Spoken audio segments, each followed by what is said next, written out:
Halo Sobat WK, ketemu lagi dengan saya Sabran, jurnalis Warta Kota. Kali ini kita mau bahas soal industri wedding fotografi di masa pandemi. Bersama saya sudah hadir Bang Ali dari Alienco Fotografi dan Kamaro.id, salah satu dedengkot fotografer di Depok. Siang Bang Ali. Siang. Bang Ali mungkin mau cerita kali ini soal gimana sih industri wedding fotografi bisa survive di masa pandemi ini. Dulu mungkin cerita awal dulu Bang, mungkin gimana sih dulu awal-awal COVID ini mempengaruhi bisnis foto wedding khususnya. Ya, terima kasih Bang Sabran. Jadi untuk industri wedding dan banyak industri lainnya, khususnya sih di wedding yang saya jalani sekarang, pertengahan Maret itu begitu keputusan COVID dan keramaian dilarang, PSBB ya? PSBB, sekitar tanggal 15 Maret itu langsung tidak ditiadakan untuk resepsi gitu. Nah, setelah itu bulan April, bulan Mei, Juni, kita sih berharap tadinya pikiran kita abis Lebaran kita udah selesai nih pandeminya, makanya kita pede aja gitu kan. Itu sama sekali nggak ada job ya atau gimana? Ada, tapi emang kecil-kecil aja, kan akad hanya di KUA aja sesuai dengan ketentuan pemerintah saat itu dan saat ini juga gitu. Nah, tapi begitu Setelah orang apa? banyak menikah ini kan jadi wajib ya sebetulnya, mau apapun keadaannya tetap orang harus menikah gitu. Tapi biasanya kerjaan banyak tiba-tiba menurun drastis, ya otomatis penghasilan juga kita drastis turun kayak gitu. Tapi setelah bulan Juni kemarin itu udah membaik lah, kita bilang membaik karena orang yang udah menunda pernikahannya kemudian di bulan Juni itu udah mulai menjalankan lagi dengan ketentuan maksimal 30 orang dan menikah udah nggak perlu dikawal lagi, bisa akad kayak gitu. Nah, begitulah kondisi di pandemi. Jadi kita itu belum resepsi, jadi hanya baru akad aja. Sampai sekarang ya? Sampai sekarang. Sekarang belum resepsi. Ada resepsi ya mungkin dibilang hanya syukuran kayak syukuran kayak gitu. Jadi memang berimbas banget sih buat industri wedding gitu. Terus kan sekarang banyak nih Bang Ali soal live streaming. Ya. Live streaming untuk wedding itu kan hal baru lah.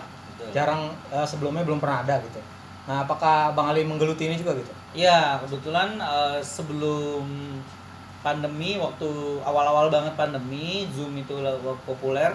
Bulan Maret kita ada kebutuhan live streaming untuk non wedding waktu itu. Nah, ternyata setelah kita ngejalanin, ternyata ada demand itu. Barulah kita bikin brand baru untuk jasa live streaming. Ternyata ada kebutuhan itu dengan audiens yang terbatas sekali. Ketika live streaming itu bisa mengundang sampai 500 orang bahkan untuk di Zoom atau di YouTube seperti itu. Betul. Jadi kita ngejalanin bisnis baru untuk membantu nopang kondisi wedding. Jadi kebutuhan itu bisa kita penuhi, kebutuhan pasar gitu. Jadi sekarang hampir setiap wedding pasti ada live streaming atau gimana? Nggak melulu sih, sesuai kebutuhan aja gitu. Jadi live streamingnya biasanya kita pakai mungkin antara dari 5 mungkin 3 lah ya, 50-50 lah untuk yang pakai live streaming atau enggak gitu. Tapi kedepannya kemungkinan akan terus tumbuh atau seperti apa nih?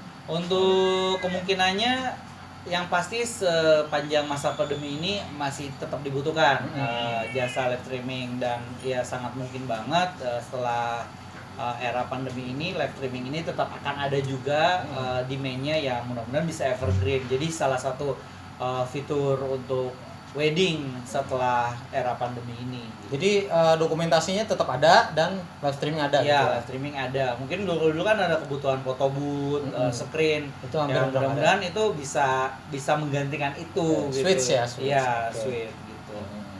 Kalau dari sisi pengantin sendiri, mereka sejauh ini gimana? Puas atau biasanya itu live-nya di mana sih juga? Nah, biasanya platformnya itu di Zoom sama YouTube ya. Yang paling favorit itu Zoom. Kenapa Zoom? Karena bisa berinteraksi, antara yang tidak di lokasi sama yang lokasi. Pernah kita kejadian orang tua pengantin ada di Malaysia, orang tua pengantin cowok, orang tua pengantin cewek ada di Singapura. Jadi mereka orang tuanya nggak ada di Indonesia, tapi mereka nikah di Indonesia, tapi diwakili sama penghulu seperti itu. Kayak gitu. Jadi pernikahan bisa tetap terjadi walaupun orang tuanya nggak ada. Jadi mereka menyaksikan lewat Zoom gitu ya? Betul, menjadi peserta di lewat Zoom. Seperti itu. Kalau YouTube itu biasanya pakai akunnya si pengantin atau seperti apa? Pakai akun kita boleh, tapi pakai akun pengantin juga boleh. Yang penting harus diverifikasi minimal 1x24 jam untuk bisa diaktifasi untuk bisa digunakan sebagai live streaming. Nanti linknya di-share ke tamu undangan seperti Iya, itu. betul. Jadi sebelum acara, misalkan 1 minggu atau 2 minggu sebelum acara, linknya nanti bisa di-share seperti itu. Jadi tren baru ini ya, live streaming wedding. Betul. Oke, Sobat WK, mungkin seperti itu dulu cerita dari Bang Ali soal wedding live streaming yang sedang in saat ini. Terima kasih. Sampai jumpa di lain kesempatan. Jangan lupa subscribe ya.